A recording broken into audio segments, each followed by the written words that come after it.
Hello students, welcome to the gravity classes. आज हम लोग कैलोरीमेट्री चैप्टर को देखने वाले हैं। ये चैप्टर जैसा कि आपको मालूम है कि आपके सेमेस्टर 2 एग्ज़ाम में आने वाला है और यही एक इकलौता चैप्टर है फिज़िक्स के जितने भी चैप्टर्स आ रहे हैं उनमें से, जिसमें से कोई भी पोर्शन आपका रिड्यूस नहीं किया गया है, कुछ भी कट नहीं है, पूरा का पूरा चैप्टर आ रहा है। तो हम आज इस चैप्टर को बहुत इंटरेस्टिंग वे में रिवाइज़ करने वाले हैं, यानी कि हम इसकी सारी थ्योरी को क्वेश्चंस के थ्रू रिवाइज़ करेंगे और वो भी सारे जो क्वेश्चन सेलिना बुक में दे रखे हैं आपकी, उन सारे क्वेश्चंस को देखेंगे। थ्योरेटिकल क्वेश्चंस के थ्रू आपकी थ्योरी रिवाइज हो जाएगी पूरी, और फिर इसका जो सबसे इंपॉर्टेंट पोर्शन है चैप्टर का, दैट इज़ न्यूमेरिकल पार्ट, उसको भी रिवाइज करेंगे। और जो भी न्यूमेरिकल यहाँ से आने वाले हैं वो आप इस लेक्चर को देखने के बाद आई एम श्योर कि आप कितने भी वीक क्यों ना हो, हीट चैप्टर से कितना भी डर आपको क्यों ना लगता हो, अब आपसे ईच एंड एवरी न्यूमेरिकल आप इसका you will be able to solve. ठीक है, तो इस चैप्टर को ध्यान से देखिए। ये वन शॉट वीडियो है, इस वीडियो को देखने के बाद आपको और कोई वीडियो देखने की ज़रूरत नहीं पड़ेगी, आपका हीट पूरा क्लियर हो जाएगा, तैयार हो जाएगा। ठीक है, चलिए स्टार्ट करते हैं। पहला क्वेश्चन है आपका, define the term heat. Heat होता क्या है? जैसे ही हमसे क्वेश्चन पूछा जाता है हीट क्या है, तो हमारे फौरन आंसर ये आएगा कि heat is a form of energy. ठीक है, हीट एनर्जी है। हीट को हम कैसे डिफाइन करते हैं, हम कैसे मेजर करते हैं उसको? ठीक है, कैसे पता चलता है कि कहीं पे हीट है, कहीं पे हीट कम है, ज़्यादा है? ठीक है, हीट ट्रांसफ़र क्या होता है? बेसिकली क्या है, जब दो बॉडीज़ को आपस में कनेक्ट किया जाता है, यानी कोई बॉडी ले लेते हैं हम, कोई भी एक बॉडी है ए, एक दूसरी बॉडी है बी। ठीक है, अब इन दोनों बॉडीज़ को अगर आपस में कनेक्ट किया जा रहा है तो उन बॉडी में अगर इनके बीच में हीट का ट्रांसफ़र टेक प्लेस करता है, यानी एक बॉडी से दूसरी बॉडी में अगर हीट ट्रांसफ़र हो रही है, तो हम फिर हीट को मेजर कर पाते हैं कि अच्छा हीट कितनी ट्रांसफ़र हो रही है। अच्छा, हीट ट्रांसफ़र डिपेंड किस पे करता है? यानी ए और बी अगर आपने दो बॉडीज़ ली और दोनों को कनेक्ट कर दिया आपस में, तो उनके बीच अगर हीट का ट्रांसफ़र होना है तो वो किन फैक्टर्स पे डिपेंड करेगा? कौन सी ऐसी चीज़ है जो डिटरमाइन करेगी कि वहाँ पे हीट का ट्रांसफ़र होना चाहिए? तो वो चीज़ है आपकी टेम्परेचर। यानी अगर एक बॉडी का टेम्परेचर ज़्यादा है, दूसरी बॉडी का टेम्परेचर कम है, तो ज़्यादा से कम की तरफ हीट ट्रांसफ़र होगी। यानी जहाँ पे टेम्परेचर ज़्यादा है इसका मतलब वहाँ पे हीट एनर्जी ज़्यादा है, तो वो ज़्यादा हीट एनर्जी से कम हीट एनर्जी की तरफ जो हीट है वो ट्रांसफ़र होगी। तो इसमें इस तरह से आप कैलकुलेट कर पाते हैं कि भाई कितना अमाउंट ऑफ हीट ट्रांसफ़र हुआ। ठीक है, तो हीट ट्रांसफ़र के लिए कौन सा फैक्टर रिस्पॉन्सिबल है? वो है टेम्परेचर। वो हमें बताता है कि बॉडी का टेम्परेचर ज़्यादा है, दो बॉडीज़ में से जिसका टेम्परेचर ज़्यादा है वहाँ से हीट कम वाले की तरफ ट्रांसफ़र होगी। तो हीट एक एनर्जी है, एक is a form of energy जो कि हॉट बॉडी से कोल्ड बॉडी में जाती है। यानी ये हॉट बॉडी कहलाएगी आपकी जिसका टेम्परेचर ज़्यादा है, और ये कंपैरेटिवली कोल्ड बॉडी कहलाएगी दोनों में। ठीक है, आगे चलते हैं अगले क्वेश्चन पे। नेक्स्ट क्वेश्चन कह रहा है, name the SI unit of heat. ठीक है, अब हीट आप मेजर कर रहे हैं तो किस में मेजर कर रहे होंगे? यानी कोई ना कोई आपकी यूनिट होनी चाहिए जिसमें आप मेजर करते हैं। तो हीट को हम लोग किस में मेजर करते हैं? जूल में मेजर करते हैं। ठीक है, बहुत आसान है, सबको पता है। नेक्स्ट है, define the term calorie, how is it related two joule. ठीक है, कैलोरी जूल से कैसे रिलेटेड है? देखिए, हीट को दो तरह की यूनिट्स हैं, दोनों तरह की यूनिट्स में हीट को मेजर किया जाता है, कैलोरी में भी और जूल में भी। ठीक है, एनर्जी कह सकते हैं, बेसिकली एनर्जी की दो तरह की यूनिट्स हैं, तो हीट भी एक तरह की एनर्जी है। तो हीट को बेसिकली हम लोग जूल में जनरली मेजर करते हैं, लेकिन उसका कैलोरी से इंटर कन्वर्जन भी पूछ लिया जाता है कि हीट का कैलोरी में आप कन्वर्ट करें तो कैसे कन्वर्ट करेंगे, क्या दोनों के बीच में रिलेशन एग्जिस्ट करता है। तो यहाँ पे देखिए, सबसे पहले तो 1 कैलोरी ऑफ हीट होती क्या है, उसको कैसे हम डिफाइन करेंगे? 1 कैलोरी ऑफ हीट क्या है? 1 कैलोरी ऑफ हीट, अगर आप किसी सब्सटेंस का, जैसे कि अगर वाटर ही है, वाटर का अगर हम 1 ग्राम ले लें, 1 ग्राम वाटर का टेम्परेचर अगर हम एक पर्टिकुलर टेम्परेचर हमने ले लिया है, मार्क कर लिया, क्योंकि वाटर के बारे में आप सब जानते हैं कि वो एनॉमलस बिहेवियर दिखाता है वाटर। ठीक है, 4 डिग्री पे पहुंचने पर आपको पता चलता है कि 4 डिग्री पे वाटर जो है वो मैक्सिमम डेंसिटी के साथ एग्जिस्ट करता है। तो जब भी कभी डेंसिटी ली जाती है वाटर की, इसीलिए 4 डिग्री पे ली जाती है, तो वाटर का बिहेवियर फ्लक्चुएट ज़्यादा करता है। तो हमने एक सर्टेन टेम्परेचर वाटर का ले लिया कि भाई 14.5 से 15.5 तक जाने में वाटर को अगर आप इतना गर्म कर रहे हैं, यानी 14.5 पे आपने वाटर को ले लिया और उसको हीट किया, कहाँ तक ले गए हमने, कब तक हीट किया? जब तक उसका टेम्परेचर कितना नहीं हो गया, 15.5, यानी 1 डिग्री का राइज उसके अंदर आ जाए 14.5 से। तो फिर हम ये कहते हैं कि कितनी अमाउंट ऑफ हीट देनी पड़ी होगी आपको ऐसा करने में, है ना भाई? कुछ ना कुछ अमाउंट ऑफ हीट देनी पड़ी होगी, तभी उसका टेम्परेचर 14.5 से 15.5 तक पहुंच गया। और कितना लिया हमने ऐसा करने में? वाटर की कितनी क्वांटिटी ली है? 1 ग्राम ऑफ वाटर लिया है हमने। तो ये एक पर्टिकुलर टेम्परेचर क्यों लिया गया है? ऐसा टेम्परेचर सेलेक्ट किया गया है जहां पे वाटर का बिहेवियर नॉर्मल रहे, यानी वो एनॉमलस जो वाटर का बिहेवियर रहता है, वो अनएक्सपेक्टेड बिहेवियर है, जो अनसर्टेन बिहेवियर रहता है, वो बिहेवियर यहाँ पे इस टेम्परेचर पे हमें देखने को नहीं मिला। तो हमने इसी को पकड़ के डेफिनेशन बना दी गई कि भाई 14.5 से 15.5 तक वाटर का टेम्परेचर रेज करने में आप जितनी अमाउंट ऑफ हीट आपको देनी पड़ती है 1 ग्राम पानी को, 1 ग्राम ऑफ वाटर को, वो हम बोलते हैं 1 कैलोरी। ठीक है, तो ये जो डेफिनेशन हो गई। अच्छा, रिलेशन क्या है? रिलेशन होता है 1 calorie will be equal to 4.186 joule, जिसको आप 4.2 जूल भी बोल सकते हैं। ठीक है, आगे चलते हैं। नेक्स्ट क्वेश्चन है डिफाइन 1 किलो कैलोरी। अब कुछ भी नहीं है, वो 1 कैलोरी था, 1 किलो की बात हो रही है। तो 1 किलो कैलोरी कब देनी पड़ेगी आपको? जब 1 ग्राम पानी की जगह आप 1 किलोग्राम पानी ले लें, है ना। 1000 मल्टीप्लाई कर देना है सिर्फ आपको। तो किलो का रिलेशन जो होगा कैलोरी और किलो कैलोरी के बीच में भी 1000 की रिलेशन है, वही रिलेशन जो 1 ग्राम से 1 केजी के बीच में एग्जिस्ट करता है। तो 1 कैलोरी हीट तब देनी पड़ी थी जब 1 ग्राम वाटर कंसर्न था। अगर 1000 कैलोरी या बोल सकते हैं 1 किलो कैलोरी अगर आपको देनी है तो फिर वहां पे 1 किलोग्राम पानी कंसर्न होगा। ठीक है, उसको अगर आप 1 डिग्री बढ़ाना चाहते हैं उसका टेम्परेचर। नेक्स्ट क्वेश्चन है define the temperature and name it's SI unit. बहुत आसान है। टेम्परेचर क्या है? टेम्परेचर ही वो क्वांटिटी है जो डिटरमाइन करती है कि हीट किस बॉडी से किस बॉडी में फ्लो होगी। जैसे कि अभी हमने पीछे देखा, यानी जिस बॉडी का टेम्परेचर ज्यादा है वहां से कम वाले की तरफ हीट फ्लो होगी जिसका टेम्परेचर कम है, और इसको हम लोग केल्विन में मेजर करते हैं। आप सब अच्छी तरह से जानते हैं इसको। नेक्स्ट क्वेश्चन पे आते हैं। हाँ, देखिए यहाँ पे हीट और टेम्परेचर के बीच में डिफरेंस बताया जा रहा है कि हीट और टेम्परेचर के बीच में क्या डिफरेंस है। हीट एक तरह की इंटरनल एनर्जी होती है, यानी कोई भी सब्सटेंस के अंदर जो भी मॉलिक्यूल्स होते हैं उन मॉलिक्यूल्स में जो रैंडम मोशन है और उनके बीच में जो बॉन्डिंग एग्जिस्ट कर रही है, ठीक है, उन सब का अगर आप सम निकालें, यानी टोटल 2 तरह की एनर्जी है अंदर। आपकी पोटेंशियल एनर्जी है जो बॉन्डिंग की वजह से एग्जिस्ट कर रही है, और रैंडम मोशन की वजह से एक काइनेटिक एनर्जी पाई जाती है। तो इन दोनों तरह की एनर्जी का अगर आप सम करते हैं सारे मॉलिक्यूल्स की, तो वो आपको दे देगी हीट दे देगी। ठीक है, टेम्परेचर क्या है? Temperature on the other hand सिर्फ और सिर्फ कंसर्न होता है kinetic energy of the molecule, यानी मॉलिक्यूल के पास कितनी काइनेटिक एनर्जी है, उस सारी काइनेटिक एनर्जी का भी आपको सम नहीं निकालना है, एवरेज निकाल लेना है। यानी एक पर्टिकुलर सब्सटेंस के अंदर जो मॉलिक्यूल्स हैं उनके पास 2 तरह की एनर्जी है। Potential energy due to the bonding of the bonding उनके बीच में जो एग्जिस्ट कर रही है उसकी वजह से, and the kinetic energy due to the random motion of the molecules.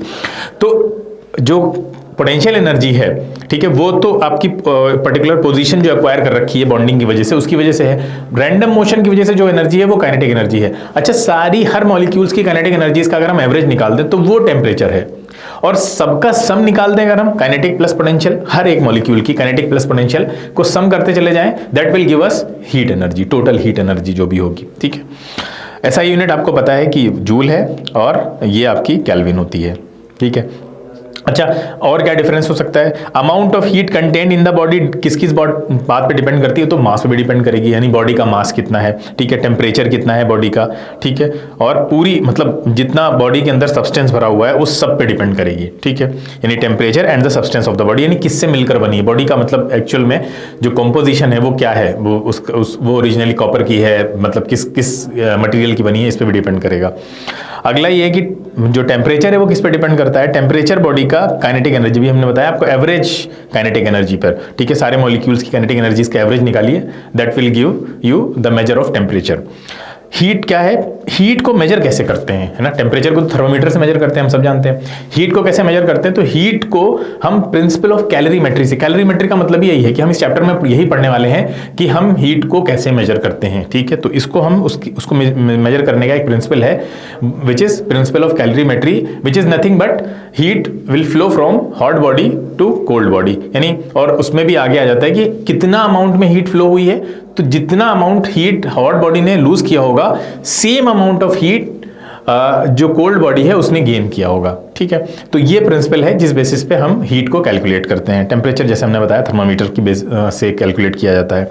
अच्छा, 2 बॉडीज अगर उनके पास सेम अमाउंट ऑफ हीट है तो हो सकता है उनके पास टेम्परेचर उनका अलग अलग हो, फिर भी यानी 2 बॉडीज हैं और उनका आपने हीट का कैलकुलेशन किया तो दोनों की हीट सेम निकल के आई।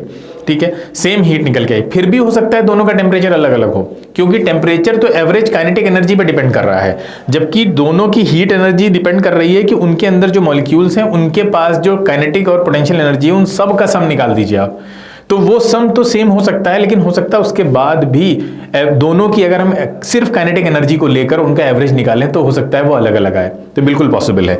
और वाइसी वर्सा भी पॉसिबल है कि हो सकता है दो बॉडीज का टेम्परेचर सेम हो, लेकिन हो सकता है उनके अंदर का जो आपका टोटल हीट एनर्जी है वो अलग अलग हो। जैसे कि इसका एक बहुत अच्छा एग्जाम्पल है कि आपने एक पूरा बकेट वाटर का लिया, उसको गर्म किया, उसको आपने गर्म किया सपोज करिए 100 डिग्री सेल्सियस तक गर्म किया।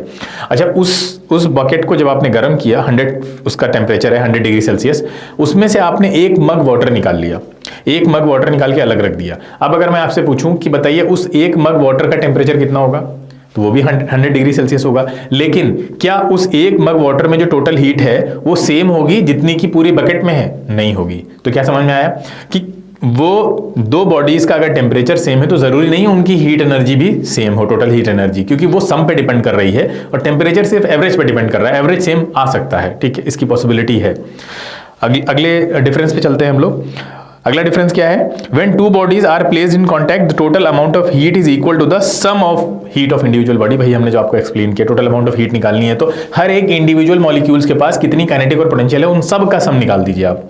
टेम्परेचर में क्या होगा ऑन द अदर हैंड कि अगर दो बॉडीज डिफरेंट टेम्परेचर पर हैं और उनको अगर आपने कॉन्टैक्ट में रख दिया है, मतलब उनके बीच में किसी तरह का कॉन्टैक्ट स्टैब्लिश कर दिया है आपने, तो रिजल्टेंट टेम्परेचर जो होगा, यानी दो बॉडीज आपने ले ली है, एक ए है एक बी है, ठीक है, दोनों बॉडीज को अलग अलग टेम्परेचर पर हैं, ठीक है, मान लेते हैं दोनों बॉडीज अलग अलग टेम्परेचर पर हैं। अच्छा, अब उनको आपने मिक्स किया आपस में या उनको कनेक्ट कर दिया, तो जो फाइनल टेम्परेचर आएगा दोनों बॉडीज को मिक्स होने के बाद भी, तो वो फाइनल टेम्परेचर उन दोनों से अलग होगा। ये बताने की कोशिश हो रही है। जैसे कैसे समझिए कि ए बॉडी है कोई, ठीक है, वो है 50 डिग्री पे और एक बी बॉडी है जो कि है 40 डिग्री पे। इन दोनों को मिक्स करके एक सी बॉडी बन गई। जब आपने मिक्स किया तो इस सी का टेम्परेचर इस 50 और 40 के बीच में लाई करेगा। ये है मॉरल ऑफ द स्टोरी, ये लास्ट वाले पॉइंट की, ठीक है। तो ये इसके बीच में लाई करेगा और इस तरह के न्यूमेरिकल भी हम आगे सॉल्व करने वाले हैं, ठीक है। कैलोरीमेट्री में जो न्यूमेरिकल है मेनली वो यही है कि उन्होंने एक बॉडी ले ली, एक वाटर को ले लिया 40 पे, एक दूसरा कोई सब्सटेंस ले लिया वो 50 पे है, अब दोनों को मिक्स किया तो फिर वहीं पे हम इस तरह के न्यूमेरिकल लगाते हैं कि भाई जितना हॉट बॉडी ने लूज किया होगा will be equal to the gain in the cold body. तो उससे वहां से फिर हमें जो चीजें निकालनी होती है तो वो इसी प्रिंसिपल पे है। आगे चलते हैं। कैलोरीमेट्री को डिफाइन करिए, क्या है? वही हीट को मेजर करना, दैट इज कॉल्ड कैलोरीमेट्री, ठीक है। अगला क्वेश्चन है define the term heat capacity and state it's SI unit. Heat capacity का मतलब क्या है? देखिए, हीट कैपेसिटी का मतलब ये है कि जैसे अगर हमने आपको कोई बॉडी दे दी, ठीक है, दो बॉडीज ले लेते हैं हम यहाँ पे, एक है आपका कॉपर, सपोज करते हैं एक है आपका कॉपर और दूसरा ले लेते हैं वाटर, ठीक है, दूसरा वाटर ले लेते हैं। अब मान लेते हैं 1-1 ग्राम लेते हैं दोनों का, 1 ग्राम, ठीक है, ये भी 1 ग्राम लेते हैं। अब आपने इनको हीट करना शुरू किया, इन दोनों को अमाउंट ऑफ हीट देनी शुरू की। अब कॉपर को जब आप हीट दे रहे हैं तो कॉपर को 1 डिग्री का राइज दिखाने में, यानी कॉपर पहले किसी भी टेम्परेचर पे एग्जिस्ट कर रहा होगा, मान लेते हैं 10 डिग्री पे एग्जिस्ट कर रहा था, आपने जब उसको हीट दी तो कॉपर 11 डिग्री पे पहुंच गया। 1 डिग्री का राइज जैसे ही कॉपर में हुआ तो आपने नोट किया कि हमने आखिर कितनी हीट दी है, इस 1 डिग्री का राइज लाने में इसको कितनी हीट की जरूरत पड़ी। तो आपने देखा कि वो हीट आ रही थी समवॉट 390 जूल, 390 जूल की हीट इसको चाहिए। 390 नहीं बल्कि 3 पॉइंट ये आ जाएगा मुझे लगता है। अगर हम 1 kg कॉपर ले लें तो ज़्यादा अच्छे से समझ में आएगा। ये ठीक है, 1 ग्राम ले लेते हैं, कोई दिक्कत नहीं है। तो जब हमने देखा तो ये जो हीट आ रही थी वो थी 0.39 जूल। 1 डिग्री का राइज के लिए इतनी हीट चाहिए थी कॉपर को। अच्छा, ऑन द अदर हैंड जब वाटर को हमने देखा कि वाटर के अंदर जब 1 डिग्री का राइज आया, यानी मान लेते हैं 10 डिग्री पे था और 11 पे पहुंचा, तो वाटर ने तब तक 4.2 जूल हीट एब्जॉर्ब कर ली थी। तो इससे क्या समझ में आया कि जो कॉपर है उसको अपने अंदर 1 डिग्री का राइज दिखाने के लिए बहुत बहुत कम हीट की जरूरत होती है in comparison to water. Water से देखा जाए तो 10 गुना कम, उससे भी ज्यादा, ठीक है, उतना कम हीट में ही कॉपर आपको 1 डिग्री का राइज दिखा देगा, जबकि वाटर को बहुत ज्यादा हीट चाहिए। इसको बोलते हैं हीट कैपेसिटी।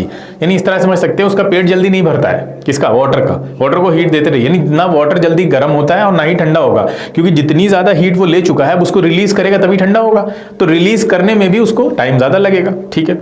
तो ये इतनी हीट उसको रिलीज करनी पड़ेगी अगर वो ठंडा होना चाहता है। 1 ग्राम, 1 डिग्री का ड्रॉप अगर दिखाना चाहता है वो, तो ये हीट कैपेसिटी इसको बोलते हैं कि कोई भी सब्सटेंस अपने अंदर 1 डिग्री या 1 केल्विन का राइज लाना चाहता है या दिखाना चाहता है तो उसके लिए उसको कितनी हीट चाहिए होगी।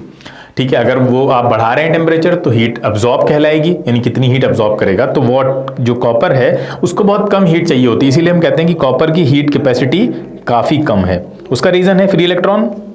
ठीक है, जो कंडक्शन का काम करते हैं बहुत जल्दी आप एक से दूसरे मॉलिक्यूल्स तक हीट ट्रांसफर हो जाती, तो वो कॉपर का जो सरफेस टेम्परेचर है वो जल्दी बढ़ जाएगा, जबकि वाटर टाइम लेगा। तो वाटर की हीट कैपेसिटी काफ़ी कम होती है कॉपर के कंपैरिजन में। तो हीट कैपेसिटी ये है कि amount of heat energy required to raise the temperature by 1 degree Celsius या 1 केल्विन। ठीक है, तो ये 1 ग्राम के लिए हमने लिया था। अभी 1 केजी के लिए जाएंगे तो 1000 से मल्टीप्लाई कर दीजिए। ठीक है, 1 केजी में देखेंगे जाके अगर आप इसी को, तो 1 केजी के लिए 1000 से मल्टीप्लाई करेंगे तो this will give us 390 joule. और वहीं पे वाटर की कितनी आ जाएगी आपकी, वाटर की मिलेगी आपको 4200 जूल। यानी 1 केजी का, अगर 1 केजी वाटर है और उसके अंदर अगर आप 1 डिग्री का राइज लाना चाहते हैं तो आपको you have to give this much amount of heat energy. तो heat capacity of water is much larger than heat capacity of copper. तो हीट कैपेसिटी की जो यूनिट है वो क्या आएगी आपके लिए, वो होती है जूल पर केल्विन। यानी 1 केल्विन का राइज दिखाने के लिए आपको कितना जूल एनर्जी देनी पड़ेगी। ठीक है, define the term specific heat capacity and state it's SI unit. Specific heat capacity क्या है, देखिए हीट कैपेसिटी हमने देखी तो हीट कैपेसिटी पूरे सब्सटेंस के लिए थी। अगर हम उसको छोटा कर दें, एक ग्राम के लिए अगर मेजर करने लगे या पर केजी के लिए, यानी मान लीजिए कोई सब्सटेंस है वो 10 केजी का है। अब 10 केजी की जब बात कर रहे हैं आप, तो वहां पे अगर हम बोलें कि 10 केजी का टेम्परेचर 1 डिग्री राइज लाने के लिए, 10 केजी सब्सटेंस है उसके टेम्परेचर में 1 डिग्री का राइज लाने के लिए आपको कितनी एनर्जी देनी पड़ेगी, तो वो एनर्जी जो होगी वो हीट कैपेसिटी कहलाएगी। ठीक है, लेकिन अगर यहीं पे हम क्वेश्चन को थोड़ा सा मॉडिफाई कर दें, हम आपसे बोलें कि आपको कितनी हीट एनर्जी देनी पड़ेगी अगर इस सब्सटेंस का सिर्फ 1 केजी को आपको बढ़ाना हो, 1 केजी सब्सटेंस का टेम्परेचर 1 डिग्री का राइज लाना हो, तो आपको कितनी हीट देनी पड़ेगी। तो वो हीट कैपेसिटी नहीं कहलाएगी, उसको बोलेंगे स्पेसिफिक हीट कैपेसिटी। ठीक है, तो स्पेसिफिक हम हो गए ना, हम एक पर्टिकुलर मास से कंसर्न्ड हो गए हैं। तो किसी पर्टिकुलर मास के लिए 1 ग्राम हो सकता है, वो 1 केजी हो सकता है, तो हमने नया नाम दे दिया है हीट कैपेसिटी को स्पेसिफिक हीट कैपेसिटी, जहां पे मास इन्वॉल्व हो गया है आकर। पर्टिकुलर मास के लिए हम बात कर रहे हैं, न कि होल सब्सटेंस की बात हो रही है। ठीक है, बाकी सब कुछ सेम रहेगा। अब जब पर्टिकुलर मास आ गया यहाँ पे, तो देखिए आपको हीट एनर्जी जो गिवन है उसका फॉर्मूला क्या होता है, बहुत फेमस है। Q इज इक्वल टू, यहाँ पे किस पे डिपेंड कर रही थी वो, एक तो इस बात पे डिपेंड कर रही थी कि टेम्परेचर में चेंज कितना आ रहा है, यानी डेल्टा टी पे डिपेंड कर रही थी। दूसरा इस बात पे डिपेंड हो रहा था कि उसी को हीट कैपेसिटी बोल रहे थे हम लोग। यानी यहाँ पे देखिए कि हीट कैपेसिटी कैसे आ रही थी, बहुत आसान है कि हीट एनर्जी आप दे रहे हैं और उसके रेस्पेक्ट में हो क्या रहा है, टेम्परेचर में चेंज हो रहा है। इसी को हमने नया नाम दिया था हीट कैपेसिटी, जिसको हम C से लिख रहे थे। तो ये फॉर्मूला बन के आया था हमारे पास, Q upon delta T is equal to heat capacity. Heat capacity सिर्फ 2 चीज़ पे डिपेंड कर रही है, अमाउंट ऑफ हीट एनर्जी कितनी दी जा रही है और कितना टेम्परेचर में चेंज आ रहा है। अच्छा, यहां पे आ जाइए, यहां पे भी हीट एनर्जी जब आप दे रहे हैं तो टेम्परेचर में चेंज आ रहा है, लेकिन यहां पे एक और नया सब्सटेंस भी ऐड हो गया है और वो है मास आपका। तो यहां पे हम m भी लिख लेंगे। तो अब जो निकल के आएगा टर्म हमारे पास, उसको हम स्मॉल c से लिख लेते हैं, C डैश से बोल देते हैं। इसको हम हीट कैपेसिटी नहीं बोलेंगे अगर मास इन्वॉल्व है, इसका दूसरा नाम है, इसको हम बोलेंगे स्पेसिफिक हीट कैपेसिटी। ठीक है, बात एक ही है, अच्छे से आप समझ गए होंगे, कॉन्सेप्चुअली क्लियर रहेंगे तो कोई बहुत अलग अलग चीज़ें नहीं है। ठीक है, बस मास आ जाएगा तो आप उसको स्पेसिफिक हीट कैपेसिटी बोलेंगे। क्वेश्चन में भी आपको उसी नाम से दी रहेगी कि वो पर ग्राम है, एक पर्टिकुलर मास से कंसर्न है, 1 ग्राम हो सकता है, वो 1 केजी हो सकता है। अगर 1 ग्राम 1 केजी से मतलब नहीं है तो फिर वो सिंपल हीट कैपेसिटी होगी, जो कि Q upon delta T is equal to C हो जाएगा। इसी फॉर्मूले को आप मॉडिफाई करके इस तरह भी लिख सकते हैं कि MC डेल्टा टी आपने बहुत फेमसली पढ़ा होगा, Q is equal to MC delta T. ठीक है, नेक्स्ट आगे चलते हैं।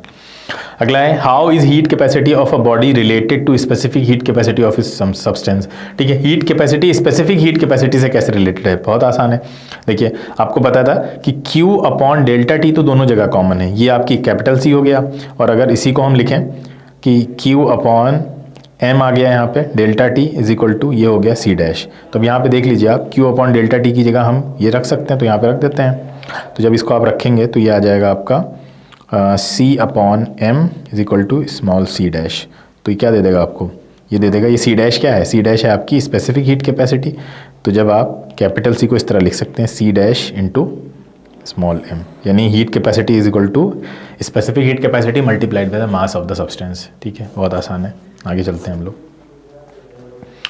नेक्स्ट क्वेश्चन है state 3 differences between the heat capacity and specific heat capacity of the substance. बहुत आसान है, हीट कैपेसिटी और स्पेसिफिक हीट कैपेसिटी में पहला जो डिफरेंस है वो यही है कि वो एंटायर बॉडी से रिलेटेड होता है, यानी एंटायर बॉडी का मास 1 डिग्री सेल्सियस आपको बढ़ाना है। यहाँ पर क्या है कि एक यूनिट मास वो 1 ग्राम हो सकता है, 1 केजी हो सकता है, कोई भी हो सकता है जो भी गिवन हो, उसका बढ़ाने के लिए जितनी हीट चाहिए होती है। ये क्या होती है, ये सब्सटेंस पे डिपेंड करती है और मास पे डिपेंड करती है, ठीक है।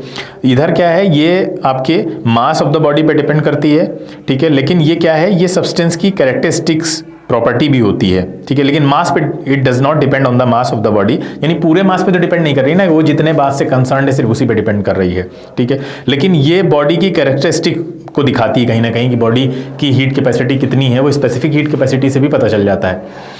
हीट कैपेसिटी का फॉर्मूला क्या है हम सब जानते हैं, अभी हमने पीछे लिखा भी था, C is equal to Q upon delta T, ठीक है। यहाँ पे क्या आ जाएगा, यहाँ पे ये आपका m ऐड हो जाएगा, खाली है m और ऐड हो जाएगा और ये आपका फॉर्मूला आ जाएगा। अभी हम पीछे देख चुके हैं हम लोग। यूनिट ध्यान रखिएगा, यूनिट पूछ ली जाती है। इसकी यूनिट है जूल पर केल्विन। कहाँ से आई जूल पर केल्विन, ये देखिए हीट जो है उसकी यूनिट जूल हो जाएगी और आप जो टेम्परेचर ले रहे हैं वो केल्विन में हो जाएगा, तो ये जूल पर केल्विन आसानी से आप निकाल सकते हैं। यहाँ पे केजी इसलिए ऐड हो गया क्योंकि मास भी ऐड हुआ है नीचे, तो जूल पर केजी पर केल्विन। आगे चलते हैं। Name a liquid which has the highest specific heat capacity. बहुत आसान है, वाटर। देखा भी था हमने कितना होता है, 4200 जूल पर केल्विन, ठीक है। हाँ, केजी ध्यान रखिएगा, ये केजी के लिए है, तो जूल पर केजी केल्विन। यहाँ पे भी हम देख रहे थे ना स्पेसिफिक हीट कैपेसिटी का फॉर्मूला क्या था, C dash is equal to Q upon M delta T। तो यहाँ पे Q के लिए तो जूल आ गया, M के लिए केजी आ गया और डेल्टा T के लिए केल्विन आ गया। बहुत आसान है, आप यूनिट कहीं से भी ड्राइव कर सकते हैं। Right the approximate value of specific heat capacity of water in SI unit. वही चीज़ अभी हमने पीछे देखा, SI यूनिट में 4200 ही होती है, ठीक है।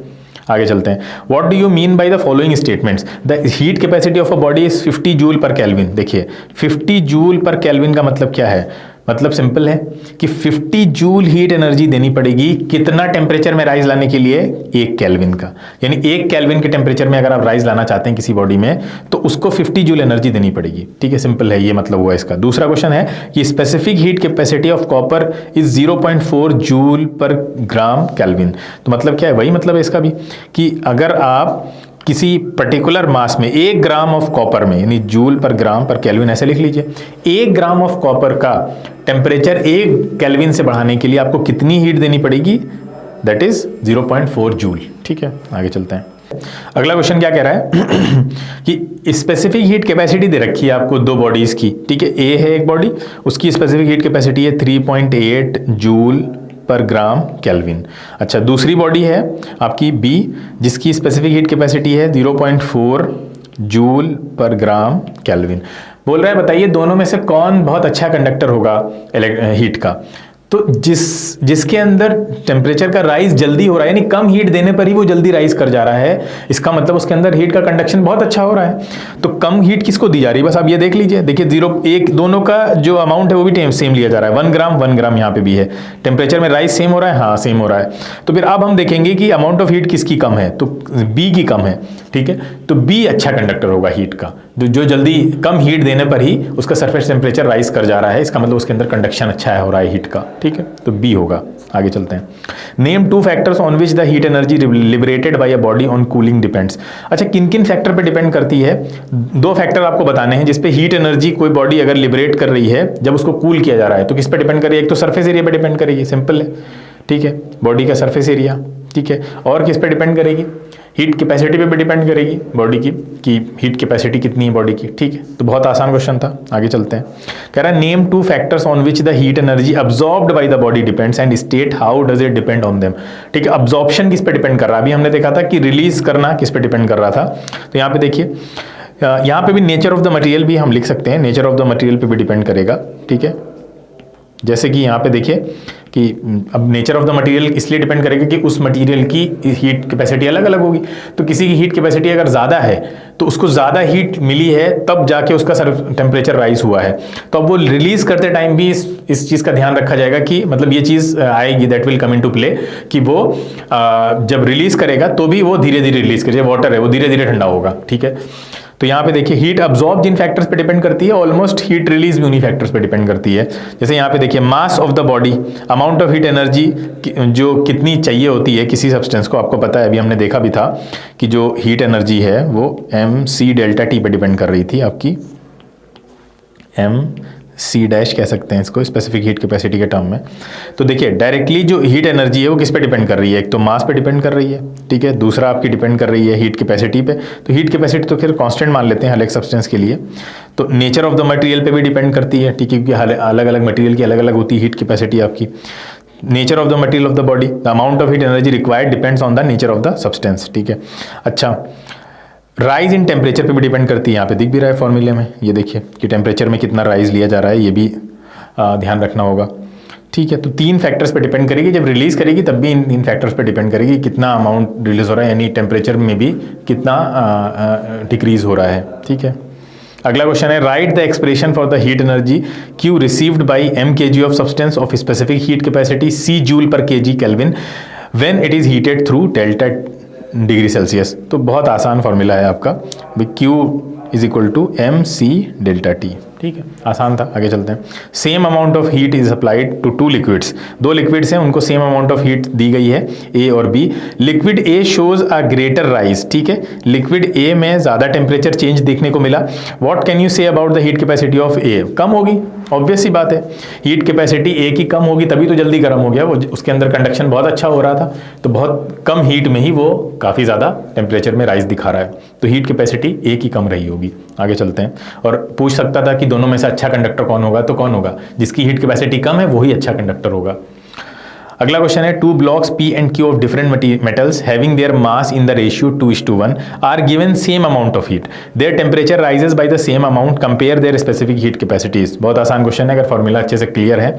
स्पेसिफिक हीट कैपेसिटी पूछ रहा है तो देखिए उसका रिलेशन क्या होता है, आपको पता है C डैश होता है Q अपॉन डेल्टा टी, नहीं उसके साथ m भी रहता है। तो यहाँ पे दे क्या रखा है, हमें मास दे रखा है, इसका मतलब C जो है वो मास के इन्वर्सली प्रोपोर्शनल है, बस यही निकालना था फॉर्मूले से।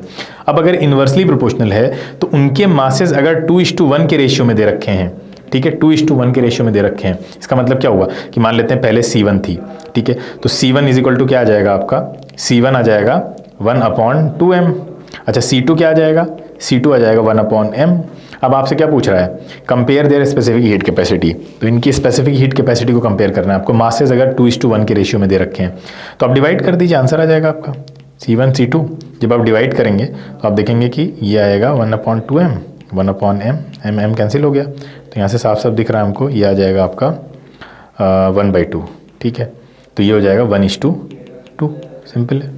ऐसे भी डायरेक्टली देख के कर सकते थे आप कि जब 2 क्वांटिटीज आपस में इन्वर्सली प्रोपोर्शनल होती हैं तो रिवर्स इफेक्ट दिखता है आपको कि मास अगर 2:1 के रेशियो में है तो डायरेक्टली रिलेटेड होते तो इनकी स्पेसिफिक हीट कैपेसिटीज भी 2:1 के रेशियो में आ जाती हैं, लेकिन इन्वर्सली रिलेटेड है तो वो पलट जाएंगी, स्विच हो जाएंगी, 1:2 के रेशियो में आ जाएंगी, तो डायरेक्ट भी कर सकते हैं। आगे चल सकते हैं। What is the principle of method of mixtures? What other name is given to it? Name the law on which this principle is based upon. बहुत आसान है। Principle of method of mixture यही कहता है कि जितना hot body heat energy lose करेगी उतना ही heat energy cold body gain कर लेगी, और कहीं से नहीं आएगा। यहाँ पे हम ये मान के चलते हैं कि लॉ ऑफ कंजर्वेशन यहाँ पे अप्लाई हो रहा है, ठीक है, आइडियल कंडीशन मान के चल रहे हैं कि यहाँ पे ना ही सराउंडिंग से कोई हीट का लेन देन हो रहा है, ठीक है, ना ही सराउंडिंग से आप कोई हीट ले रहे हैं और ना ही दे रहे हैं सराउंडिंग में कोई हीट, ठीक है। तो ये एक आइसोलेटेड सिस्टम है जिसका सराउंडिंग से कोई लेना देना नहीं है, तो ये मान के चलते हैं, तभी हम बोल सकते हैं कि एक बॉडी ने जितनी हीट एनर्जी लूज की है दूसरा उतनी गेन करेगा, कोई लॉस किसी तरह का और कोई लॉस वहाँ पे नहीं मिलेगा। तो लॉ ऑफ कंजर्वेशन यहाँ पे फॉलो हो रहा है, हम ये मान के चल रहे हैं, law of conservation of energy. अच्छा, ये इसका नाम क्या है, वही यहाँ पे लिखा भी हुआ है, किस प्रिंसिपल पे बेस्ड है, तो law of conservation of energy पे बेस्ड है, सिंपल। आगे चलते हैं।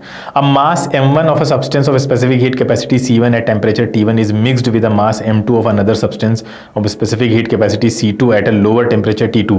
Deduce the expression for the temperature T of the mixture. देखिए इसको बहुत अच्छे से समझते हैं। 2 बीकर ले लेते हैं हम, 2 कंटेनर ले लेते हैं, ठीक है, 2 कंटेनर हम ले लेते हैं और इसमें आपको दिख रहा है कि एक आपका हमने एक यहाँ पे ले लेते हैं, ठीक है, एक सब्सटेंस ये था और इसके बारे में हमें दे रखा है कि इसका मास m1 है, इसकी स्पेसिफिक हीट कैपेसिटी C1 है और टेम्परेचर T1 है। दूसरा सब्सटेंस ले लिया हमने, ठीक है, ये। अच्छा, इसके बारे में क्या दे रखा है कि मास m2 है और स्पेसिफिक हीट कैपेसिटी C2 है और टेम्परेचर T2 है। इसको मिक्स किया गया है, एक थर्ड सब्सटेंस बना दिया गया मिक्स करके, ठीक है। दोनों को मान लेते हैं हमने यहाँ पे लेके मिक्स किया। अच्छा, जब मिक्स किया हमने तो क्या हुआ कि मास, जब देखिए जब मिक्स करेंगे आप तो यहाँ पे वही प्रिंसिपल लागू होगा कि heat lost by the hot body will be equal to heat gain by the cold body. तो इस बॉडी ने कितनी हीट लूज की है तो वो हम कैसे निकालते हैं, Q कितना होगा यहाँ से mc डेल्टा T, तो m1 c1 और टेम्परेचर में अगर मान लेते हैं फाइनल टेम्परेचर जो आया इस बीकर का वो T है, तो लूज करने वाले का टेम्परेचर ज़्यादा होगा फाइनल टेम्परेचर से, ऑब्वियस ही बात है। तो ये हो जाएगा T माइनस T1, इस बात को ध्यान रखना है बस यहाँ पे। अच्छा, अब इधर आते हैं, जिसने गेन किया उसकी हीट एनर्जी कितनी आएगी, बराबर वो भी Q के बराबर ही होगी, तो इसको बराबर करते हैं। ये आएगा Q इज इक्वल टू, यहाँ से आएगा m2 c2। अच्छा, टेम्परेचर में चेंज कितना आएगा, तो गेन वाले का टेम्परेचर तो ऑब्वियसली कम रहा होगा, ठीक है। तो जो फाइनल टेम्परेचर आएगा वो गेन वाला जो होगा बॉडी जिसने गेन की उससे ज़्यादा होगा और जो हॉट बॉडी थी उससे कम होगा, यानी T जो है वो हमेशा T2 से बड़ा रहेगा और T1 से छोटा रहेगा। इस बात को ध्यान रखिएगा कि जो T है आपका वो हमेशा T2 से बड़ा होगा, T2 कोल्ड बॉडी थी, ठीक है, और जो हॉट बॉडी है उससे छोटा रहेगा। तो अब जब आप इसका टेम्परेचर डिफरेंस निकाल रहे होंगे तो इस बात को ध्यान रखना पड़ेगा आपको। तो यहाँ पे आपको T माइनस T2 करना है, ना कि T2 माइनस T। ये बस, अब आप इन दोनों को इक्वेट कर देंगे, आंसर आ जाएगा।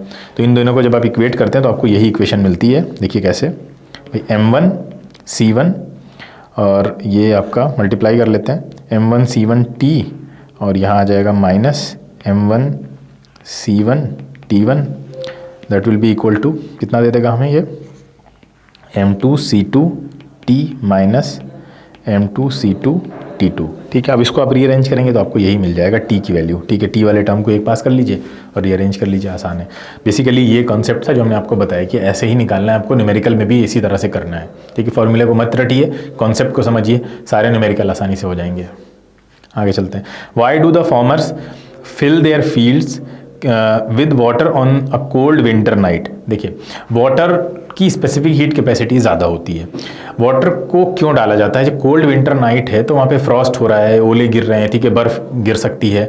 तो अगर टेम्परेचर बहुत ज़्यादा कम हो गया तो क्या होगा, उसकी वजह से अगर ज़ीरो के नीचे चला गया जैसे यहाँ पे लिखा हुआ है, तो वो जो कैपिलरीज होती हैं प्लांट की वो फ्रीज़ कर जाएंगी, ठीक है। और कैपिलरीज प्लांट की अगर फ्रीज़ कर जाएंगी तो वो फिर आपको पता है जब फ्रीजिंग होगा तो वो वॉल्यूम बढ़ेगा और वो बर्स्ट कर जाएंगी।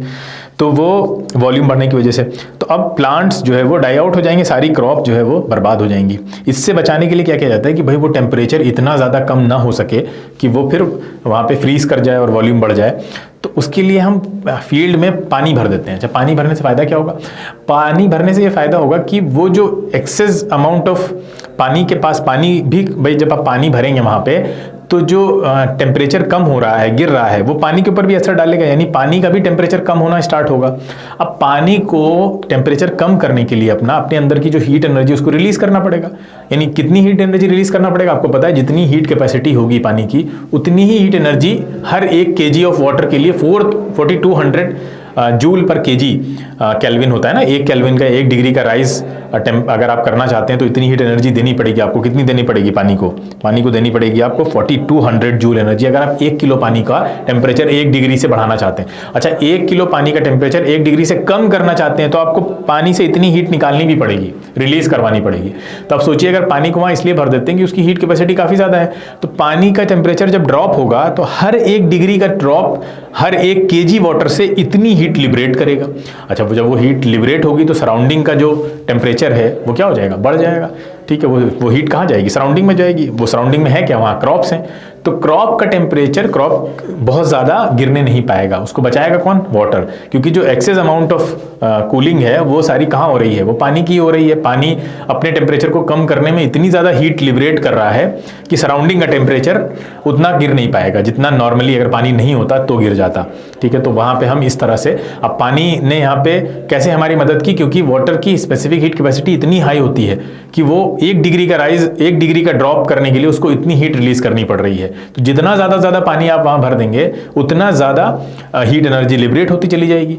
तो वो इस तरह से क्रॉप्स को बचाया जा सकता है, ठीक है, एक्सट्रीम कोल्ड कंडीशंस में।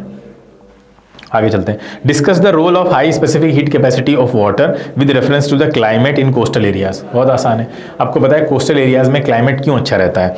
उसका रीज़न सिंपल यही है कि आपको पता है जो कोस्टल एरियाज में यही होता है कि लैंड है एक साइड पे, ठीक है, कोस्टल एरियाज में एक साइड पे लैंड है आपकी और दूसरी साइड पे आपका ये सब वाटर है, ठीक है।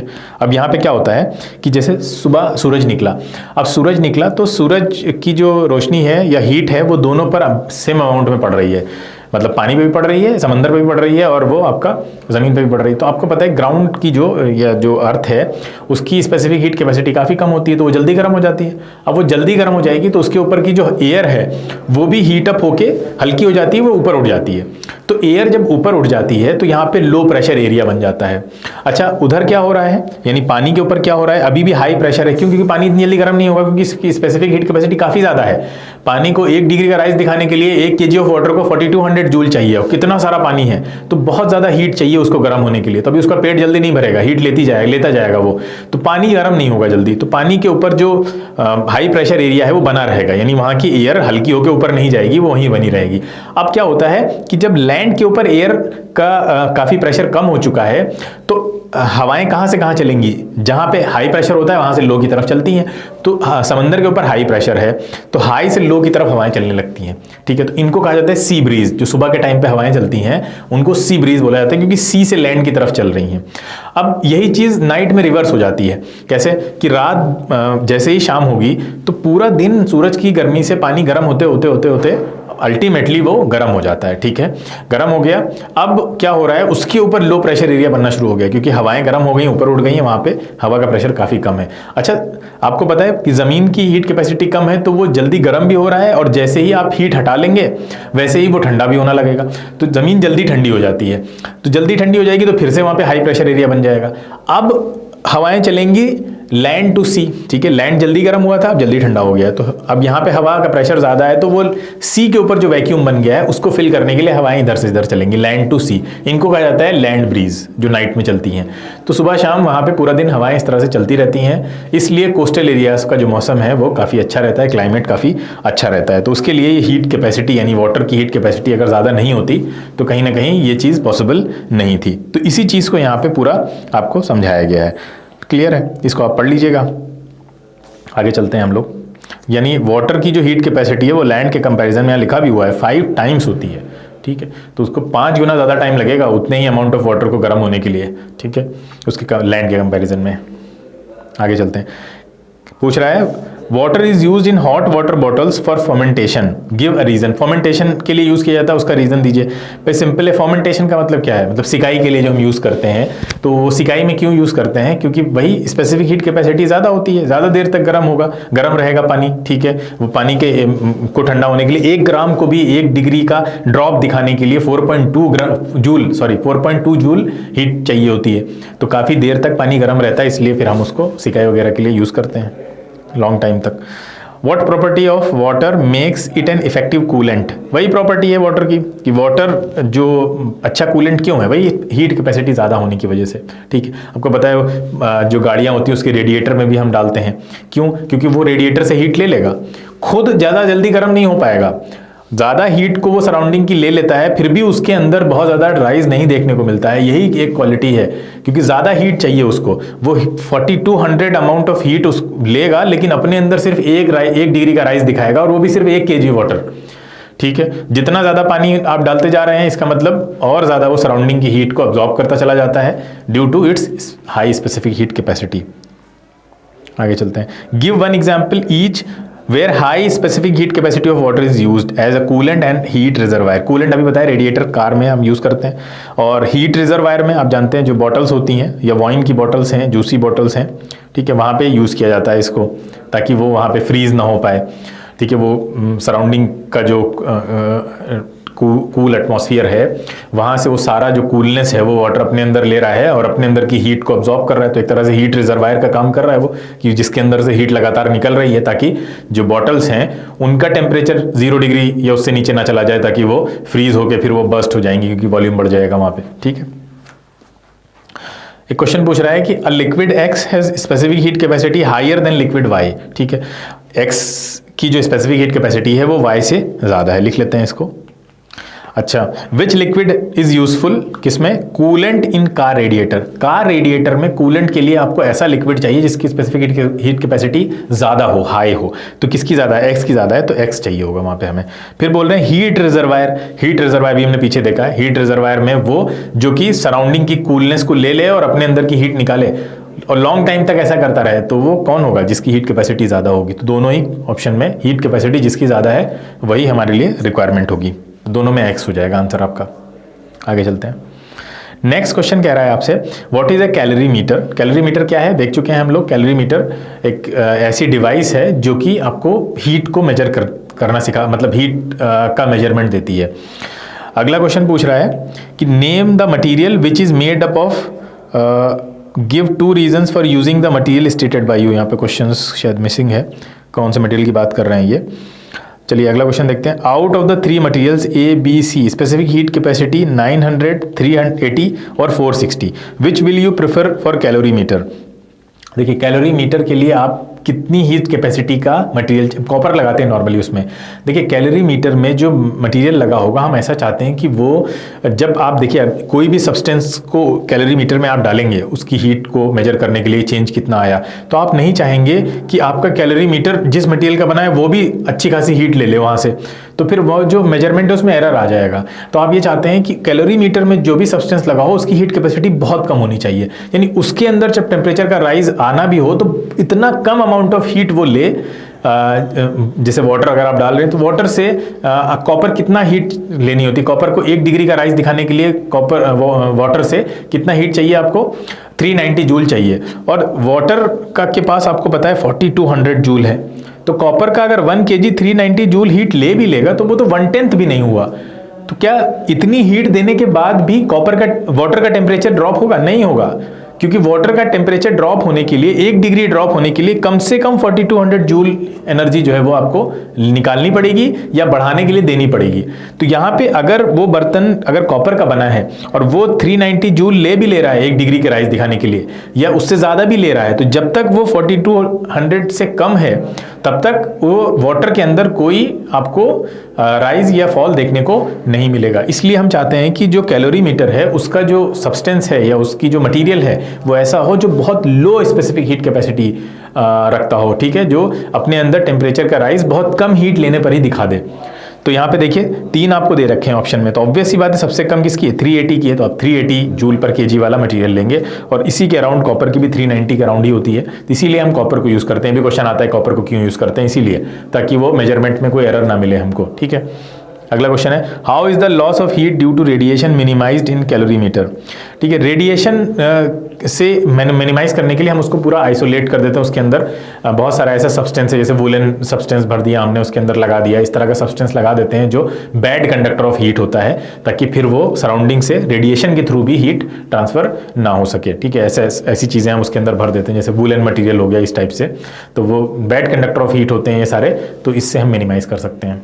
आगे चलते हैं, यहाँ पे शायद लिखा हुआ भी है, calorimeter is a cylindrical vessel used to measure the amount of heat gained lost by the body. अभी हम देख चुके हैं। आउटर और इनर सरफेस वेसल का उनको पॉलिश कर देते हैं ताकि हीट लॉस को रेडिएशन के थ्रू रोका जा सके। ठीक है, उसको पॉलिश भी कर दिया जाता है। दूसरा ये कि कॉपर शीट का क्यों बनाया जाता है, अभी हमने पीछे बताया, कॉपर अच्छा कंडक्टर है हीट का, तो वो अपने टेम्परेचर में राइज दिखाने के लिए बहुत ज़्यादा अमाउंट ऑफ हीट रिक्वायर नहीं करता है, डिमांड नहीं करता है, बहुत कम हीट में ही टेम्परेचर में राइज दिख जाएगा 390 जैसे हमने देखा। तो क्यों? क्योंकि उसकी स्पेसिफिक हीट कैपेसिटी कम होती है। ठीक है, तो इसलिए हम इसको यूज़ करते हैं ताकि हमें जो कंटेंट आप डाल रहे हैं, जिस कंटेंट की हीट एनर्जी आपको पता करनी है कैलोरीमीटर से, उस कंटेंट के टेम्परेचर में कोई चेंज ना आए। ठीक है, अगर कोई मान लेते हैं कॉपर कुछ ले भी ले रहा है तो उस कंटेंट पे उतना ज़्यादा असर ना दिखे आपको। Why is the base of cooking pan made thick and heavy. Obvious सी बात है, अगर आप उसको बेस को मोटा बनाएंगे तो थर्मल कैपेसिटी जो है वो काफ़ी ज़्यादा हो जाएगी, तो सफिशिएंट हीट एनर्जी काफ़ी कम टेम्परेचर पर ये फूड को देता रहता है। अगर आप उसको मोटा बना रहे हैं तो मास को बढ़ा रहे हैं आप, तो मास को बढ़ा रहे हैं तो क्या हो रहा है, देखिए मास जो है वो आपका डायरेक्टली प्रोपोर्शनल है हीट एनर्जी गिवन के। तो यहाँ से आपको पता चल रहा है कि जो हीट एनर्जी है वो आपके फूड को sufficient amount of heat energy मिलती चली जाएगी, ठीक है, अगर आप मास बढ़ाते चले जाएंगे क्यों ज़्यादा हीट एनर्जी लेगा। सबसे पहला न्यूमेरिकल है, by imparting heat to a body its temperature rises by 15 degree, what is the corresponding rise in temperature on the kelvin scale. Same होगा, टेम्परेचर में चेंज केल्विन और डिग्री में नहीं बदलता है, ध्यान रखिएगा। किसी भी दो बॉडी में अगर 1 डिग्री का राइज करा रहे हैं आप, तो सेम राइज अगर आप केल्विन में कराएंगे तो वो दोनों सेम होगा, बराबर होगा, ठीक है। जैसे कि मान लेते हैं, एग्जांपल ले लेते हैं हम लोग, जैसे ए है तो ए आपका 27 डिग्री पे था, ठीक है। अब ए को आपने टेम्परेचर बढ़ाया और अब दोबारा वो हो गया, ए से बी बन गया, ये ए ही है, मान लेते हैं टेम्परेचर हमने बढ़ा दिया उसका, वो 30 डिग्री हो गया। अब इसको केल्विन में भी डिफरेंस निकालेंगे तो सेम आना है, कोई डिफरेंस चेंज नहीं होगा। तो ये 3 डिग्री का राइज यहाँ पे दिखा रहा है और केल्विन में भी राइज आपको 3 केल्विन का ही दिखाएगा, कहने का मतलब ये है, ठीक है। आगे चलते हैं, calculate the heat capacity of a copper vessel of mass 150 gram if the specific heat capacity of copper is 410 joule पर केजी पर केल्विन, ठीक है। हीट कैपेसिटी निकालनी है हमने, हीट कैपेसिटी का फॉर्मूला देखा है, ठीक है। हीट कैपेसिटी क्या होता है, Q is equal to M नहीं होगा यहाँ पे, ध्यान रखना है, Q किसके बराबर हो जाएगा, C डेल्टा T के, ठीक है। तो यहाँ पे क्या क्या दे रखा है हमें, इस हीट कैपेसिटी 410 दे रखी है, बल्कि स्पेसिफिक हीट कैपेसिटी दे रखी है, तो हमें m यहाँ पे लेना पड़ेगा, ठीक है। तो MC डेल्टा T हो जाएगा। तो ये 410 है और मास है 150 ग्राम। अब देखिए ध्यान रखिएगा, ये केजी पर केल्विन में दे रखी है, तो आपको मास को केजी में कन्वर्ट करना पड़ेगा। जिस यूनिट में आपकी स्पेसिफिक हीट कैपेसिटी दे रखी होगी उसी यूनिट में आपको मास को चेंज करना पड़ेगा। तो मास आ जाएगा आपका 150 divided by 1000। Heat capacity of the copper vessel पूछ रहा है, कॉपर वेसल की हीट कैपेसिटी आपको निकालनी है, स्पेसिफिक हीट कैपेसिटी दे रखी है। अच्छा, तो हम फार्मूला जानते हैं, डायरेक्ट फार्मूला लगा देंगे। डायरेक्ट फार्मूला क्या होता है, heat capacity is equal to C dash यानी specific heat capacity into mass of the body, ठीक है। तो हीट कैपेसिटी निकालनी, सीधे मल्टीप्लाई करिए 410 इंटू 150 डिवाइडेड बाई 1000, तो 2 0 ये कैंसिल हो गए आपके। तो इसको कैलकुलेट करेंगे तो आ जाएगा 61.5, ये देखिए आंसर आ गया, ठीक है। दूसरा क्वेश्चन क्या बोल रहा है, दूसरा क्वेश्चन बोल रहा है how much heat energy will be required to increase the temperature of the vessel in part, पहले पार्ट में ही, कि अगर आपको हीट एनर्जी, अगर आप 10 डिग्री का राइज दिखाना चाह रहे हैं, देखिए यहाँ पे राइज कितना है 10 डिग्री का, 25 से 35, 10 डिग्री का राइज दिखाना चाह रहे हैं तो आपको कितनी हीट एनर्जी देनी पड़ेगी, ठीक है। तो सिंपल है, 1 डिग्री के राइज के लिए आपको 61.5 देनी पड़ रही है ना, हीट कैपेसिटी हमने निकाली है ना, 1 डिग्री के राइज के लिए 61.5 है। अच्छा, 10 डिग्री के राइज के लिए, भाई 1 डिग्री है 1 केल्विन बराबर होता है, तो 10 डिग्री का राइज है तो 10 से मल्टीप्लाई कर दीजिए। देखिए कॉमन सेंस बेस्ड क्वेश्चन है, ऐसे भी कर सकते हैं, बाकी फॉर्मूला तो है ही आपके पास, फॉर्मूला भी लगाइए, थोड़ा लॉजिक कॉमन सेंस लगाएंगे तो और जल्दी हो जाएगा। तो 615 जूल आपका आंसर आ जाएगा, ठीक है। आगे चलते हैं, A piece of iron of mass 2 kg has a heat capacity of 966 joule per Kelvin. Find heat energy needed to warm it by 15 degree. 15 degree का चेंज दे रखा है आपको, ठीक है। और क्या है, हीट कैपेसिटी दे रखी है, मास भी दे रखा है, तो हीट एनर्जी निकालनी है आपको कि इसको कितना हम वार्म करें कि उतनी हीट आपको इसको वार्म करने में देनी पड़ेगी, जाहिर बात देनी पड़ेगी। तो Q इज इक्वल टू आपका फॉर्मूला होगा MC डेल्टा T। तो ये आ जाएगा, मास आपको कितना दे रखा है 2, ठीक है। हीट कैपेसिटी आपको दे रखी है 966 मल्टीप्लाइड बाई डेल्टा T कितना दे रखा है आपको 15, ठीक है। तो मल्टीप्लाई कर लेंगे, आंसर आ जाएगा, आपको दिख भी रहा है 15 टू द 30, और ये कितना आ जाएगा आंसर आपके पास 30 इंटू 966, तो मल्टीप्लाई करते हैं तो ये तो 18,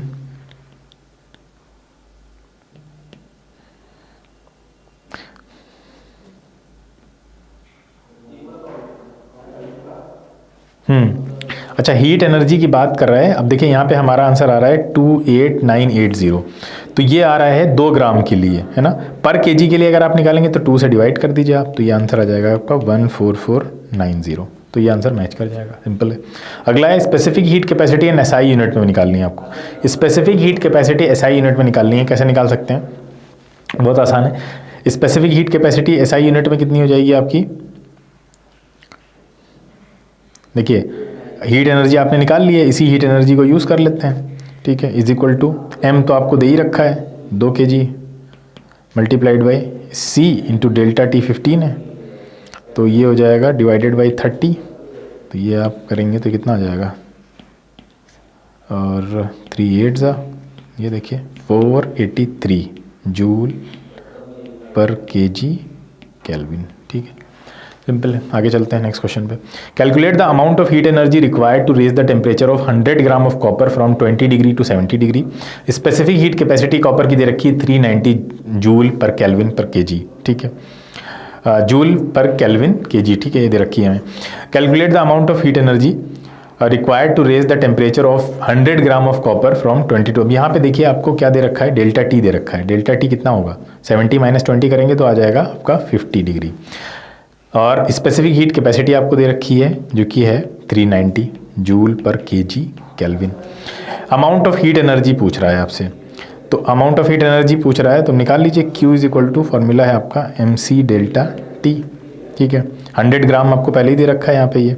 अब आप केजी पर केल्विन में है तो आपको 100 ग्राम को चेंज करना पड़ेगा और ये आ जाएगा 390 और ये 50। तो ये आपके 0 कैंसिल हो गए, ये आ जाएगा 5 9 45, 5 3 15 एंड 5 4 45 का 5 होगा यहाँ पे। 5 3 15 और 4 आपका हो जाएगा 19। सिंपल है, जूल। आगे चलते हैं next question. 1300 joule of heat energy is supplied to raise the temperature of 0.5 kg of lead from 20 to 40। कितना है, डेल्टा टी आपको दे रखा है 20 डिग्री। ठीक है, calculate the specific heat capacity पूछ रहा है। स्पेसिफिक हीट कैपेसिटी निकालनी है। स्पेसिफिक हीट कैपेसिटी का फॉर्मूला क्या होगा आपका, Q upon M delta T. Direct फॉर्मूले में रखिए, आंसर आ जाएगा 1300 जूल डिवाइडेड बाई ये 20 इंटू डेल्टा टी रख दिया आपने और मास है 0.5 kg।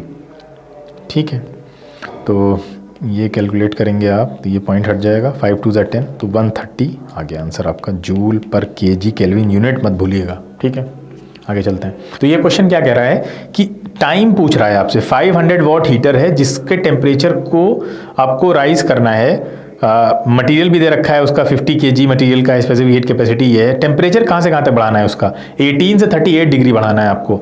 ठीक है, तो टाइम पूछ रहा है। टाइम कैसे निकालें, आप जानते हैं वॉट और टाइम में क्या रिलेशन होता है। सिंपल रिलेशन है, P is equal to W upon T. अब W क्या है यहाँ पे, वर्क डन। वर्क डन यहाँ पे कर कौन रहा है, यानी हीट एनर्जी देने लेने में जो काम हो रहा है उसी की बात हो रही है। तो सिंपल है, यहाँ पे Q अपॉन टी से आप निकाल सकते हैं। ये अप्रोच रखिए। ठीक है, छोटे होकर आइए कि कहाँ से हमें टाइम निकल सकता है, वहाँ पे आ जाते हैं हम। तो टाइम का फॉर्मूला हो जाएगा Q अपॉन P, सिंपल सा। तो Q निकालना पड़ेगा हमें क्योंकि P तो दे रखा है आपको 500 वॉट। Q कैसे निकालेंगे, Q MC डेल्टा टी से आएगा। तो M हो गया 50, C हो गया 960 और डेल्टा टी आपका आ रहा है, आपको दिख रहा है राइज है 20 डिग्री का। तो 20 डिग्री का राइज है तो यहाँ पे 20 लिख देंगे हम, सिंपल। तो ये आसान हो गया क्वेश्चन। ये आपके 0 कैंसिल हो गए, ये 5 से 10 हो गया और ये आ रहा है आपका कितना आएगा, 2 6 12, 2 9 18, 19, कितना 0 बच रहे हैं ऊपर, सिंगल 0 है। तो इसको आप 60 से डिवाइड करके मिनट में निकालिए क्योंकि सेकंड में आया था ये सही यूनिट में। तो ये कितना दे देगा आपको, ये 32 मिनट। ठीक है, काफ़ी बड़ा आंसर आ रहा है तो ज़रूरी नहीं है SI यूनिट में आप लिखें। ठीक है, उसको थोड़ा सा छोटा करके भी लिख सकते हैं, गलत वो भी नहीं है। आगे चलते हैं। An electric heater of power 600 what raises the temperature. अब ये भी सेम क्वेश्चन है, एग्जैक्टली सेम क्वेश्चन आपको दे रखा है कि क्या पूछ रहा है इसमें, heat capacity 4 kg of liquid, 4 kg की हीट कैपेसिटी पूछ रहा है यहाँ पे। ठीक है, तो पहले हीट कैपेसिटी निकाल तो लेते हैं हम। हीट कैपेसिटी कैसे निकालेंगे, बिल्कुल छोटे फॉर्मूले पे आइए, P is equal to W upon T which will give us Q upon T. ठीक है, यहाँ से अगर हम Q का फॉर्मूला रखते हैं तो Q की इक्वल टू क्या आ जाएगा, P इंटू टी आ जाएगा निकल के आपका। Q होता है MC डेल्टा टी, ये हो जाएगा P इंटू टी। तो यहाँ से C का फॉर्मूला बन जाएगा P into T upon M upon delta T. ये देखिए, ये बना लिया हमने, ड्राइव कर लिया फॉर्मूला। अब P की वैल्यू आपको दे रखी है 600 मल्टीप्लाइड बाई T भी दे रखा है आपको 100 सेकेंड डिवाइडेड बाई M दे रखा है क्या 4 kg और ड्राइस कितना हो रहा है 5 डिग्री का, 10 से 15 जा रहा है तो 20 हो जाएगा ये। तो 20 से कटेंगे 3 आएगा। तो हीट कैपेसिटी यहाँ से आ रही है आपकी सही है, तो ये तो आ रही है 3000। ठीक है, लेकिन 3000 किसका है ये, 4 kg ऑफ लिक्विड पूछ रहा है। तो सही तो आ रही है हीट कैपेसिटी, 3000 आना चाहिए था। हाँ सही आ रही है, 3 × 10⁻³ जूल पर केजी केल्विन। ये रहा आपका answer. Heat capacity of 4 kg of liquid, ठीक है, 4 kg ऑफ लिक्विड की हीट कैपेसिटी पूछ रहा है। तो 4 kg, अब यहाँ पे फॉर्मूले में क्या चेंज लाना है हमें, बस इतना सा कि Q की जगह आपको सिर्फ अब यहाँ पे क्या रखना है, क्योंकि पूरे की पूछ रहा है, अब आपको स्पेसिफिक नहीं होना है यहाँ पे, तो पूरे की पूछ रहा है, तो वहाँ पे मास हटाइए और C इंटू डेल्टा टी कर दीजिए सिर्फ, तो P इंटू टी हो जाएगा। तो ये कितना आ जाएगा आपका, P है आपका 600 मल्टीप्लाइड बाई 100 डिवाइडेड बाई 5 हो जाएगा डेल्टा टी। तो ये आ जाएगा आपका, तो ये आ गया 12 कितने 0 30, तो इसको लिख सकते हैं 1.2 इंटू 10⁻⁴ जूल पर केल्विन। ठीक है, आसान है। आगे चलते हैं। अगला क्वेश्चन है 0.5 kg of lemon squash at 30 degree Celsius is placed in a refrigerator which can remove heat at an average rate of 30 joule per second. How long will it take to cool the lemon squash to 5 degree Celsius. Specific heat capacity दे रखी है। Simple question है, वैसे ही हमने पीछे कर रखा है, आपको पता है Q इज इक्वल टू होगा P इंटू टी, पीछे हम करते हुए चले आ रहे हैं। Q is equal to P into T हो गया। निकालना क्या है हमें, कितना टाइम लगेगा, यानी T की वैल्यू निकालनी है, वो होगी Q अपॉन P। तो रख देते हैं वैल्यू। Q क्या रखेंगे, MC डेल्टा टी, तो 0.5 kg मल्टीप्लाइड बाई 30 डिग्री पे है और उसको 5 तक लाना है। देखिए 30 से 5 तक लाना है, यानी कितना आपको गिराना है टेम्परेचर, 25, तो 25 हो गया, डेल्टा टी हो गया 25, और C दे रखा है कि आपको can remove heat and average rate, अच्छा रेट दे रखा है 30 जूल हर सेकेंड में हीट को वो रिमूव कर रहा है। ठीक है, हर सेकेंड में कितना हीट को रिमूव कर रहा है, 30 जूल पर सेकेंड। कह रहा है कितना टाइम लगेगा, यानी 1 सेकेंड में अगर वो 30 जूल हीट रिमूव कर रहा है, तो आपको टोटल हीट पहले पता चल जाए तो और आसान हो जाएगा ये क्वेश्चन।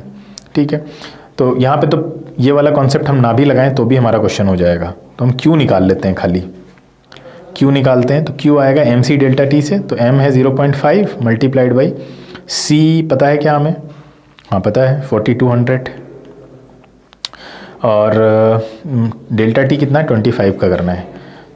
तो ये कितना आ जाएगा आंसर हमारे पास,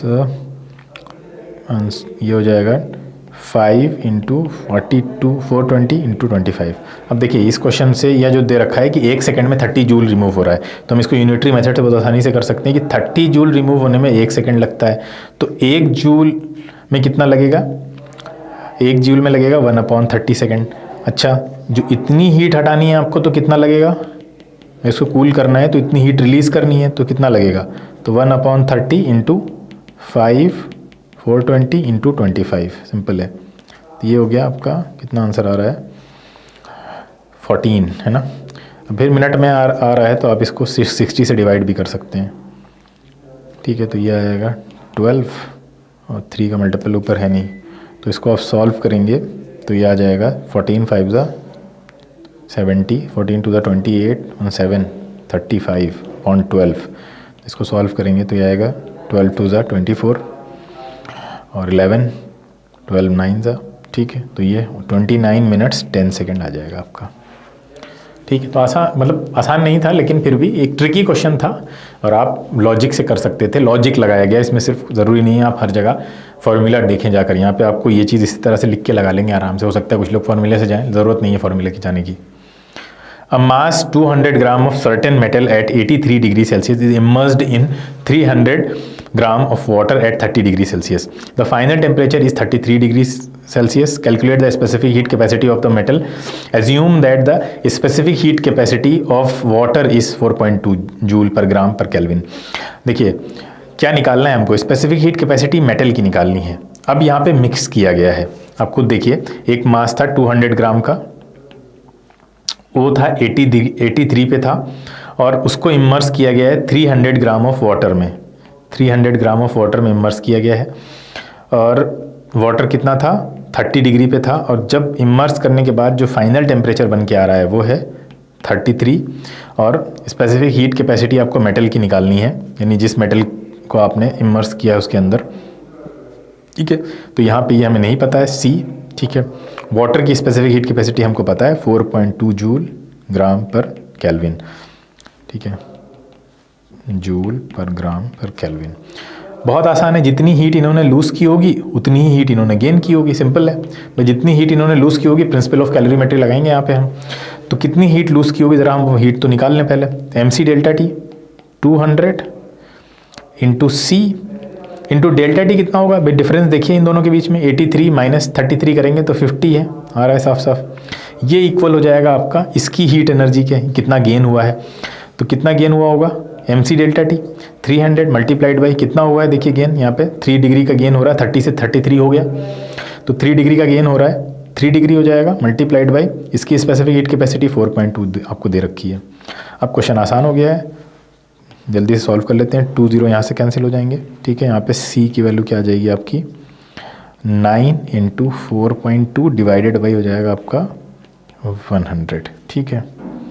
तो ये आ जाएगा 9 2 ज़ा 18, 9 4 ज़ा 36 एंड 37, और ये 37 पॉइंट डिवाइडेड बाई 100, तो ये कितना आ जाएगा, ये आ जाएगा 0.378 जूल पर केजी केल्विन, ठीक है। जो मेटल रहा होगा उसकी ये इतनी स्पेसिफिक हीट कैपेसिटी थी। आसान है, ये आप कॉन्सेप्ट को पकड़ के चलिए, हीट जो लूज़ करेगा उतनी हीट वो गेन करेगा। तो इस तरह से कुछ थोड़ा फिगर बना लेंगे, स्ट्रक्चर बना लेंगे तो ज़्यादा ईजी हो जाएंगे इस तरह के क्वेश्चंस, रटिए मत फॉर्मूले को। अगला क्वेश्चन है 45 gram of water at 50 degree in a beaker is cooled when 50 gram of copper at 18 degree is added to it. The contents are stirred till a final constant temperature is reached. Calculate the final temperature. ठीक है, बहुत आसान है, रख लेते हैं पहले, sorry कहाँ चला गया, ये है। देखिए 45 ग्राम आपका वाटर था, उसका टेम्परेचर कितना था 50 था, बीकर में रखा गया है, ठीक है। कूल्ड कब, जब 550 gram of copper at 18 degree उसमें ऐड किया गया, तो कॉपर 50 ग्राम पे था और टेम्परेचर था जब ऐड किया गया 18, ठीक है। ऑब्वियस सी बात है, ये ज़्यादा टेम्परेचर एक कम है, ये हाई है, लो है, तो इधर से इधर फ्लो होगा। तो कैसे होगा, देखिए इसकी स्पेसिफिक हीट कैपेसिटी दे रखी है कि हमें वाटर की, कॉपर की दे रखी है 0.39 एंड वाटर की भी दे रखी है 4.2। तो पूछ क्या रहे हैं ये हमसे, the contents are stirred till final constant, final temperature पूछ रहे हैं। फाइनल टेम्परेचर जब इनको मिक्स किया गया तो यहाँ पे टी बना होगा, तो उस फाइनल टेम्परेचर को पूछ रहे हैं। तो आसान है, जितनी हीट ये लूज़ करेंगे उतनी ही हीट कॉपर ने गेन की होगी। तो यहाँ पे कितना आ जाएगा, Q इज इक्वल टू आ जाएगा निकल के आपका 45 MC डेल्टा टी से निकालते हैं, डेल्टा टी कितना हो जाएगा, अब ये ज़्यादा टेम्परेचर होगा 50 वाला, तो 50 माइनस टी लेंगे हम, ठीक है। और इसकी स्पेसिफिक हीट कैपेसिटी 4.2 इक्वल कर देते हैं। तो इक्वल करने पर क्या आ रहा है, इक्वल करने पर आपको मिल रहा है कि ये हो जाएगा आपका 50 और 80, ये 18 कम रहा होगा 18 से, अब बढ़ेगा टेम्परेचर तो T माइनस 18 ले लेंगे हम, और यहाँ कितना मिलेगा हमें, स्पेसिफिक हीट कैपेसिटी है 0.39। बस अब यहीं से हमें सॉल्व कर लेना है, इसको कैलकुलेट कर लेंगे और आपका आंसर आ जाएगा T is equal to 47 degree. तो आसान है, अब इसमें कुछ भी नहीं है, सिर्फ कैलकुलेशन है, आप टर्म्स को रीअरेंज करिए और उसका आंसर निकाल दीजिए। देखिए सारी मुश्किल इस इक्वेशन को बनाने तक ही है, तो ये इक्वेशन आपके पास बन गई, फिर क्वेश्चन मुश्किल नहीं है। अच्छा एक चीज़ और थी कि एजम्पशन क्या मानना है आपको, एजम्पशन हर जगह यही मानना है इस सारे क्वेश्चंस में कि there will be no loss of heat, यानी law of conservation of heat या एनर्जी फॉलो हो रहा है। नेक्स्ट क्वेश्चन है 200 ग्राम ऑफ हॉट वाटर, ठीक है। 200 ग्राम ऑफ हॉट वाटर था और कितने पर था, 80 पे था, उसको ऐड किया गया 300 ग्राम of cold water, 300 gram of cold water था जो कि 10 पे था।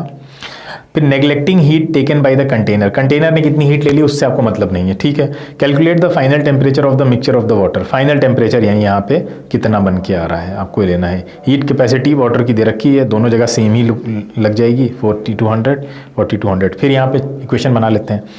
तो यहाँ पे देखिए ये ध्यान रखना है, जो ज़्यादा टेम्परेचर वाला है उसको आपको माइनस करना पड़ेगा, तो ये आएगा 200 इंटू डेल्टा टी निकालेंगे यहाँ पे जब आप, तो 80 ने लूज़ किया होगा तो 80 माइनस टी हो जाएगा।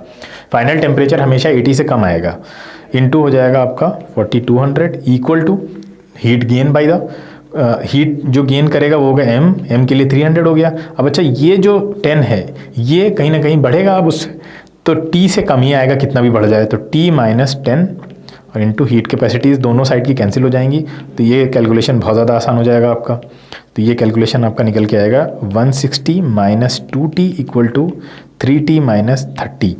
तो अब उधर ले जाएंगे तो ये आएगा 5t इक्वल टू, ये इधर लाएंगे तो आएगा 190, तो t इज इक्वल टू हो जाएगा ये, ठीक है।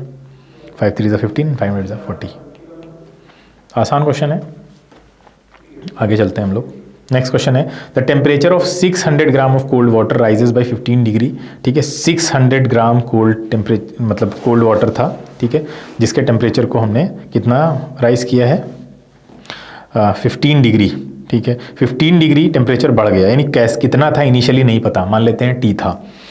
अच्छा, कब बढ़ा? जब 300 ग्राम और जो कि 50 डिग्री पे था उसको जब इसमें ऐड किया गया।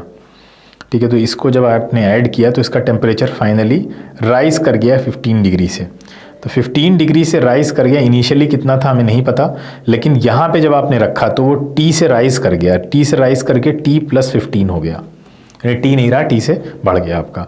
तो इनिशियल टेम्परेचर पूछना कितना था, सेम कॉन्सेप्ट आपको यहाँ पे भी लगाना है। ठीक है, वाटर है तो स्पेसिफिक हीट कैपेसिटी सेम है, ये नेग्लेक्ट हो जाएगी, तो निकाल लेते हैं। तो यहाँ पे आ जाएगा Q क्या आएगा 600 mc डेल्टा टी, C दोनों साइड का कैंसिल हो जाएगा, चाहे तो आप C ले लीजिए। mc डेल्टा टी कितना होगा आपको पता है, किसका टेम्परेचर ज़्यादा है, टेम्परेचर किसका ज़्यादा है, राइज कर रहा है ना, तो ये 50 वाला ज़्यादा होगा, बोल रहे हैं ना राइजेस बाई, तो राइज कर रहा है तो ये छोटा होगा टी, जो फाइनल टेम्परेचर आया उससे हमेशा छोटा होगा अगर उसका टेम्परेचर बढ़ रहा है, तो 50 वाला ज़्यादा होगा। तो अब यहाँ पे माइनस करने में ध्यान रखना है, तो ये हो जाएगा T प्लस 15 माइनस टी। अब इसको आपको इक्वेट करना है, ठीक है, ओके, इसको हम यहाँ लिख लेते हैं। तो Q इज इक्वल टू हो जाएगा 600, ठीक है, और यहाँ पे जब आप माइनस करेंगे T प्लस 15 माइनस टी, अब ये जितनी हीट एनर्जी इधर से लूज़ हुई है उसी के बराबर है ये, तो ये हो जाएगी 300 इंटू, अब यहाँ पे देखिए डेल्टा टी कितना आएगा, डेल्टा टी आएगा आपका यहाँ पे 50 माइनस टी माइनस 15, बस यही चीज़ ध्यान रखनी है। इक्वेशन बन गई, क्वेश्चन लग गया, ये 2 0 कैंसिल हो गए आपके, 3 2 6 हो गया यहाँ से, तो ये आ जाएगा 2 और टी भी कैंसिल हो जाएंगे, 2 इंटू 15 इक्वल टू हो जाएगा यहाँ पे 50 माइनस 15 कितना दे देगा आपको 35 माइनस टी, तो ये कितना आ जाएगा आपके पास 5 डिग्री, आंसर हो जाएगा। ठीक है, आसान क्वेश्चन था। Next, 1 kg of water is contained in a 1.25 kilowatt kettle. ठीक है, calculate the time taken for the temperature of the water to rise from 25 to its boiling point 100। बहुत आसान क्वेश्चन है। अब यहाँ पे वाट भी दे रखा है आपको, तो वही फॉर्मूला आप लगाएंगे, P is equal to W upon T वाला, तो यहाँ पे Q अपॉन टी हो जाएगा। टाइम निकालना है तो Q अपॉन P से निकाल लेंगे आप। अब देखिए यहाँ पे Q के लिए आपको क्या दे रखा है, Q आपको निकालना पड़ेगा, mc डेल्टा टी से निकाल लेते हैं, तो 1 इंटू कितना टेम्परेचर में चेंज आएगा 75 का, ठीक है, और C आपका 4.2 हो जाएगा, डिवाइडेड बाई वाट कितना है 1.25 किलो वाट है, तो इसको आप वाट में चेंज कर लीजिए, 1000 से मल्टीप्लाई कर लीजिए, बस आप इसको सॉल्व कर लेंगे, आपका आंसर आ जाएगा फाइनली। बस यही इक्वेशन बनाना मुश्किल होता है। ये 2 0 हट जाएंगे यहाँ से, जब आप ये पॉइंट हटाएंगे तो आप ये 25 से काट सकते हैं, 25 3 ज़ा 25 5 ज़ा, ठीक है, ये 50 हो जाएगा, मल्टीप्लाई करेंगे आपका आंसर आ जाएगा। आगे चलते हैं, ठीक है। तो ये हमने आपके 11A में जितने क्वेश्चंस दे रखे थे ए एक्सरसाइज तक, वो सारे क्वेश्चंस कर लिए हैं। 11B हम लोग अपने इसके नेक्स्ट पार्ट में देखेंगे, ठीक है। Thank you.